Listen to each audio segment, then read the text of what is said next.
What happens when the very walls of your home, meant to protect and comfort you, instead whisper, torment, and suffocate your every breath?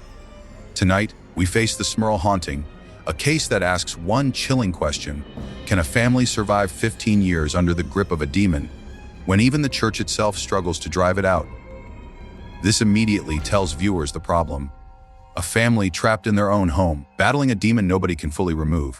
In West Pittston, Pennsylvania between 1974 and 1989, Jack and Janet Smurl claimed their home became a prison of terror.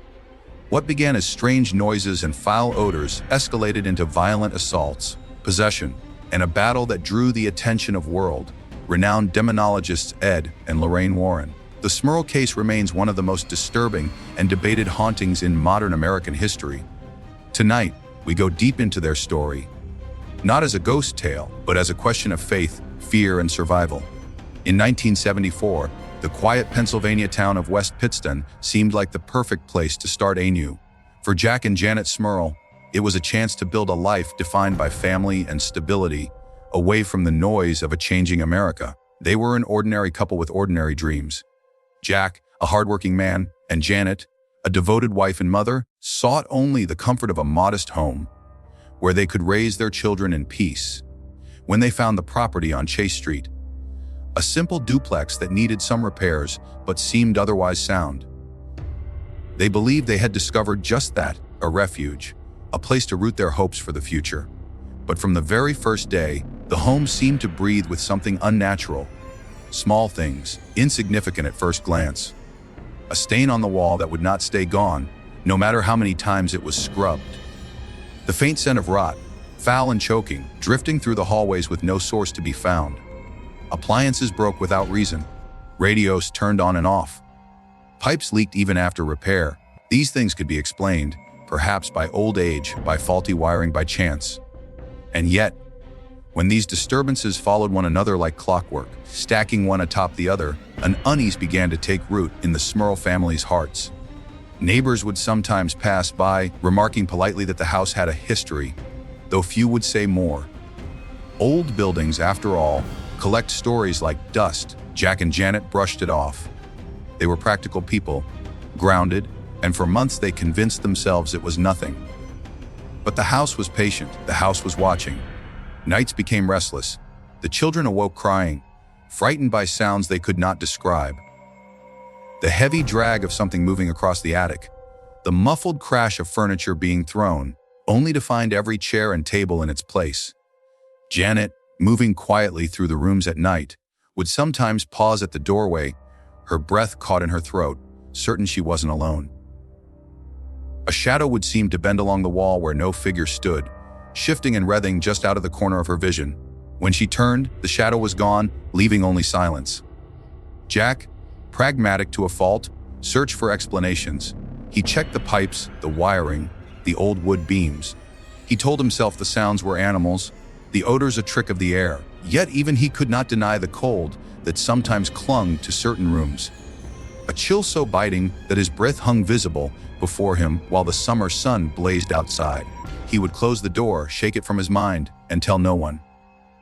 But the house always reminded him. One evening, as the family gathered in the living room, a sudden crash erupted from the kitchen. They rushed in to find pots and pans scattered across the floor, though no one had touched them. Janet picked them up with trembling hands, muttering prayers under her breath. While Jack tried to steady his children's nerves, he claimed it was the vibration of a passing truck, or perhaps an unsteady shelf. But even as he said the words, his voice lacked conviction. Days passed into weeks, and the disturbances multiplied. The television flickered with static no matter how firmly Jack adjusted the antenna. A soft, hollow tapping would echo through the walls, sometimes lasting minutes, sometimes hours, like the beating of a drum that only the house itself could hear. And always, that smell, the rancid choking stench of decay, appearing in one room then another, lingering like an unspoken warning.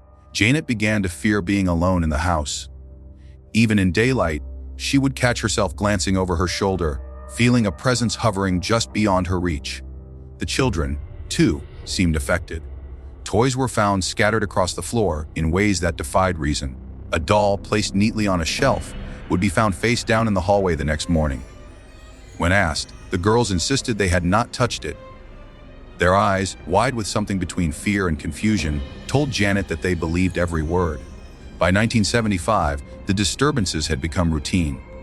The Smurls lived in a house that no longer belonged to them, a house that made itself known each day with some new cruelty. They spoke little of it to others, worried that they would be dismissed or ridiculed. Who would believe them?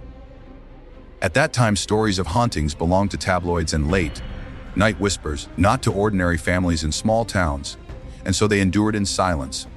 But silence has a way of feeding darkness. One night, Janet awoke to the sensation of her bed shaking violently.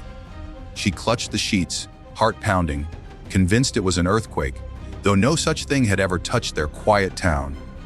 The mattress rose beneath her, lifting, slamming down again, as though unseen hands had gripped its corners and toyed with her like a puppet. When she cried out, Jack rushed to her side, only to find the bed motionless. He looked into her pale, trembling face, and though he could see the terror in her eyes, he could offer no answer. The house had grown bolder. From that moment, Jack and Janet could no longer dismiss what was happening. What had begun as small disturbances now moved with purpose, like a predator circling its prey. The walls of Chase Street no longer held the comfort of home. They held secrets, whispers, shadows that clung to every breath, every step. And though the Smurls did not yet know it, this was only the beginning of a nightmare that would span 15 years, a nightmare that would blur the line between faith and fear, between the real and the unimaginable. By the late 1970s, the Smurls' home on Chase Street had shifted from being merely unsettling to something far more sinister. What once could be brushed off as coincidence? The flickering television, the phantom odors, the rattling pipes, had transformed into a pattern of terror that could no longer be explained away. The house was no longer content with whispers and shadows. It wanted more. It wanted control. It began with noises, not the small taps and scratches they had grown accustomed to, but guttural, deliberate sounds that echoed through the halls. At night, when the family tried to sleep, a heavy, dragging noise would ripple across the attic floor, as though some massive piece of furniture was being hauled from one side to the other. Jack, flashlight in hand, would climb the narrow ladder to investigate, but every time, he found nothing. No moved boxes, no shifted belongings. Just silence. Silence that pressed down on him, thick and mocking, until he descended the ladder, heart pounding, with no answers to give his waiting wife. Soon, the noises became voices. Low at first, barely audible, like a whisper you couldn't quite catch. Janet would pause in the kitchen, certain she had heard her name hiss just behind her ear. She would turn, but no one stood there. The children began complaining that someone was talking to them at night. But when asked what was said, their answers were fragmented. Sometimes words, sometimes nothing but growls. Jack dismissed it at first, thinking it was imagination. But then, one night, as he lay in bed, he too heard it, a raspy, guttural voice calling his name from the darkness of the hallway. He rose, fists clenched, searched the house from top to bottom. No intruder, no prank, just a voice that should not exist. Then came the shadows. They no longer danced on the periphery of vision. They stood bold and unashamed, at the edge of doorways, in corners of rooms where the light should have reached. Blacker than night, they seemed to ripple and shift, as if alive. One evening, Janet entered the living room to find a figure seated on the couch, a dark, human-shaped void where no one should have been. Before she could scream, it vanished, leaving only the indentation on the cushions, as though something very real had just been there. The family tried to go on with life. The house would not allow it. Beds began to shake violently, tossing the children awake in the dead of night. Blankets were yanked from their bodies. Heavy footsteps thundered up and down the staircase at impossible hours. The air grew colder, heavier, each day more suffocating than the last. And then, the entity revealed its cruelty. Janet began to suffer attacks, not imagined, not subtle, but brutal and physical. She described being pinned down by unseen hands, her breath stolen from her lungs as the weight pressed upon her chest. She fought, clawing at air, only for the pressure to vanish and leave her sobbing in terror. Jack too claimed to have been assaulted, even describing an encounter so vile he struggled to put it into words, a violation by a force that could not be seen, leaving him shaken, ashamed, and powerless. These attacks were not random. They were purposeful. They were a demonstration of power, a reminder that the family was not in control of their own home. The children, young and vulnerable, were not spared. They reported seeing a hideous, half-human figure leering at them in their bedrooms. Toys were hurled across the room by invisible hands. One night, Janet awoke to find one of her daughters levitating, her small body suspended above the bed as though held up by nothing at all. Janet screamed, rushing forward, and the child dropped heavily onto the mattress, sobbing in fear. The entity seemed to delight in breaking them down, piece by piece. It played with their senses, their sanity. The smell of sulfur would sweep through the house, acrid and choking, coating their throats until they gagged. Black stains seeped from the walls, reappearing no matter how many times they were cleaned. Lights flickered with unnatural rhythm, sometimes pulsing like a heartbeat. Appliances turned on and off at will, radios blaring static, stoves igniting, televisions buzzing with distorted images. Each moment felt like a taunt, a reminder that this was not their house anymore. By the early 1980s, the Smurls were unraveling. Janet, once strong and optimistic, grew thin and pale, her nights robbed of rest, her days haunted by dread. Jack, practical and grounded, was worn down by the constant pressure of defending his family against an enemy he could not see. Arguments erupted between them, stress boiling over into anger. The children, too, suffered. Their grades slipping, their friendships strained, their innocence stolen by a presence no child should ever know. Friends who visited the house reported strange experiences of their own. A cousin claimed he had been scratched across the arm by invisible claws. A visiting neighbor swore she saw a dark figure standing in the upstairs hallway, glaring down at her before it disappeared. These accounts gave the Smurls validation, but little comfort. It meant they were not imagining it. But it also meant that the evil was very, very real. Desperate, the Smurls turned to their faith. They prayed nightly, reciting rosaries until their voices cracked, sprinkling holy water throughout the house.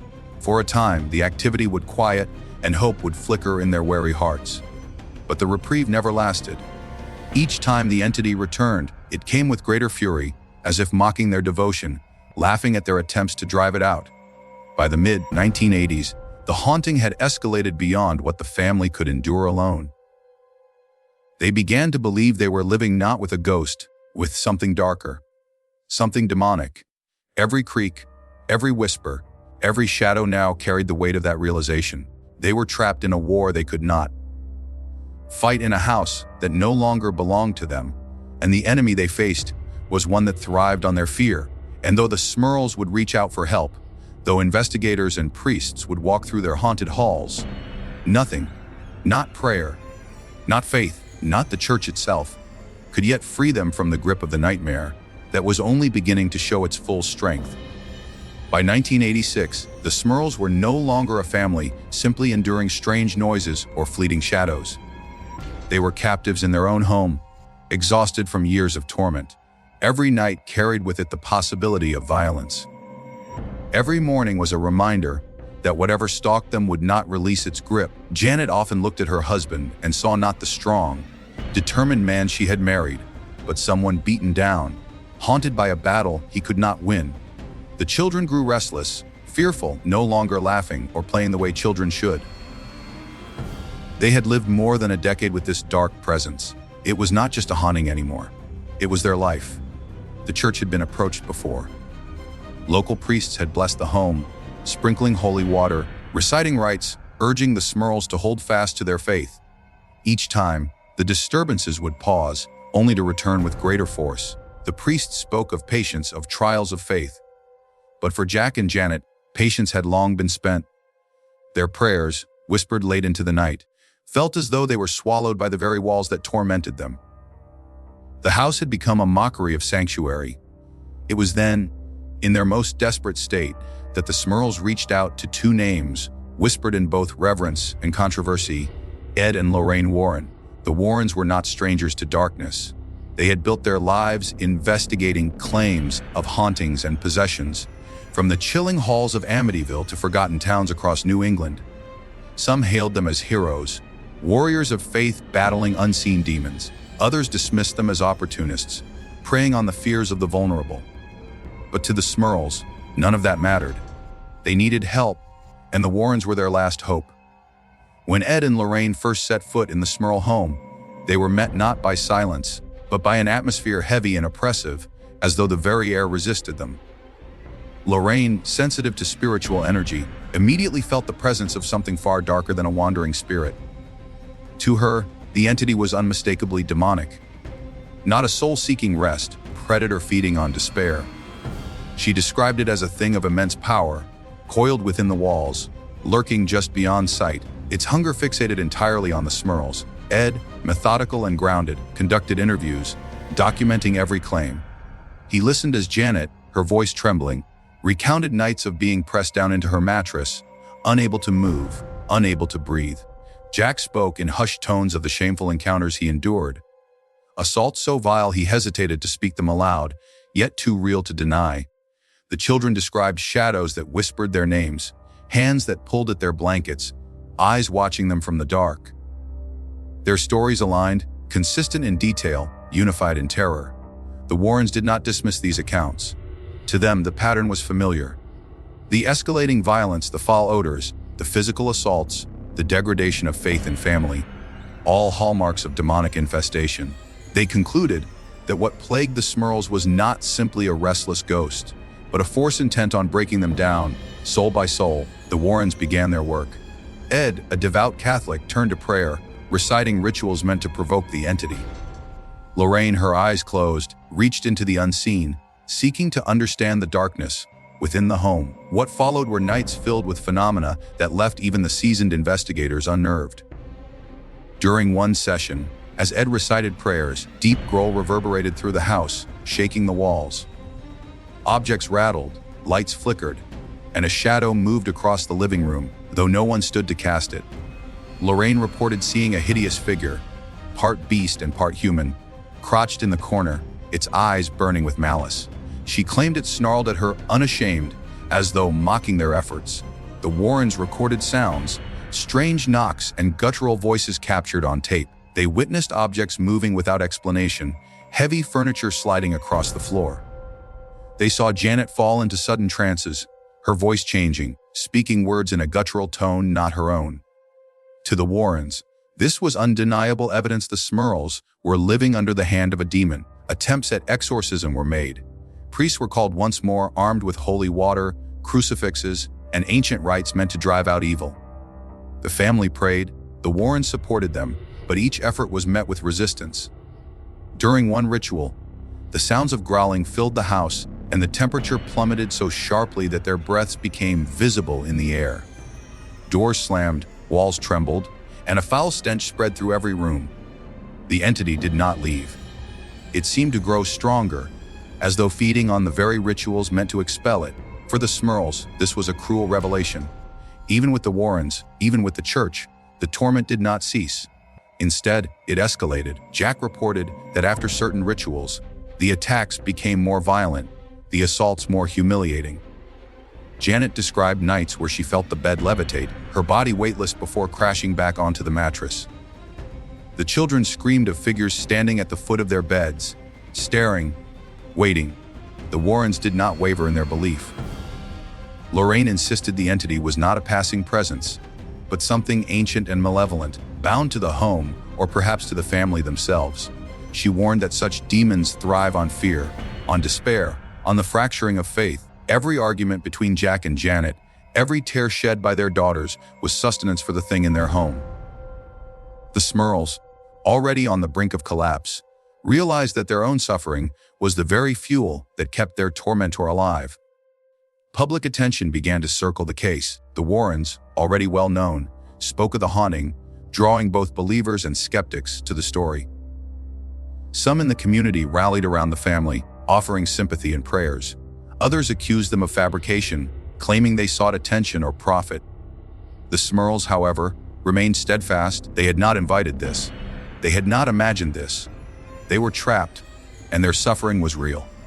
As weeks turned into months, the Smurls' faith in deliverance wavered. Exorcisms had failed. Priests came and went. Investigators captured sounds, shadows, flickers of something unholy, no resolution followed. Even the Warrens, hardened by years of confronting darkness, admitted this was among the most resilient and terrifying presences they had encountered. For the Smurls, the hope that their nightmare might end began to fade.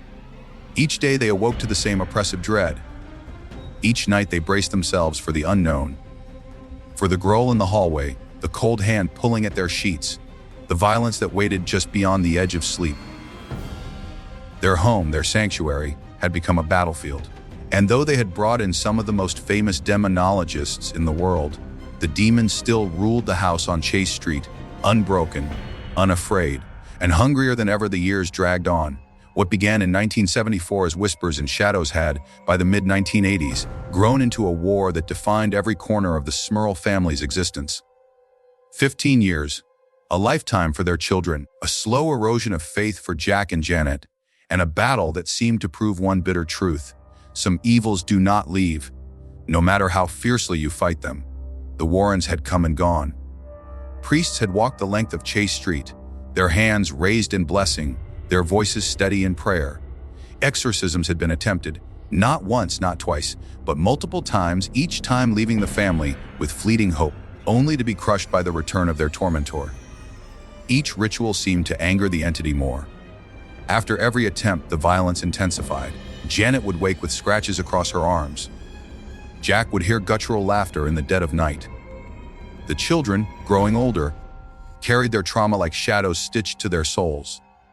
The Smurls' home had become infamous in West Pittston. Some neighbors whispered their sympathy. Others avoided the house entirely, crossing the street rather than walking past the front gate. Rumors spread. Some said the Smurls had conjured the entity themselves. Others claimed they were fabricating the story for attention. In small towns, mysteries rarely remained private. Soon, reporters began circling. By the late 1980s, the Smurl haunting was no longer just a local tale. It had become a subject of national debate. Jack and Janet were reluctant participants in this storm of attention. They were not storytellers seeking fame. They were a family desperate to be believed, desperate for help. Yet, as the newspapers published articles and the Warrens gave interviews, the family found themselves the subject of ridicule. Skeptics dismissed them as opportunists, inventing horrors to sell to publishers or television crews. Psychologists suggested the family's stress had manifested as a kind of collective delusion, a shared hysteria. Scientists argued that what they described, levitations, growls, attacks, simply could not be. But for the Smurls, such accusations only deepened their despair. To suffer was one thing. To suffer and not be believed was another wound entirely. Still, the haunting continued, relentless and methodical. Every stage of their lives was marked by it. Holidays were overshadowed by unexplained phenomena, ornaments flying from Christmas trees, birthday candles blowing out in rooms with no breeze. Ordinary evenings turned violent without warning, dishes hurled from shelves, windows shattering though no stone had been thrown. Janet sometimes feared she was losing her mind, but then she would see her daughters, screaming at shadows she could also see, hear the same guttural growls she could also hear. The shared terror reminded her that this was not imagination. This was their reality. The church did not abandon them, though the priests who intervened seemed almost as defeated as the family themselves. At least 4 major exorcisms were attempted over the course of the 1980s. Each failed. Each seemed to underline the same truth: whatever lived in that house did not fear holy water or prayers. If anything, it seemed to feed on them, drawing strength from the struggle, twisting the family's faith against them. Lorraine Warren would later describe the entity as among the most stubborn and mocking she had ever encountered.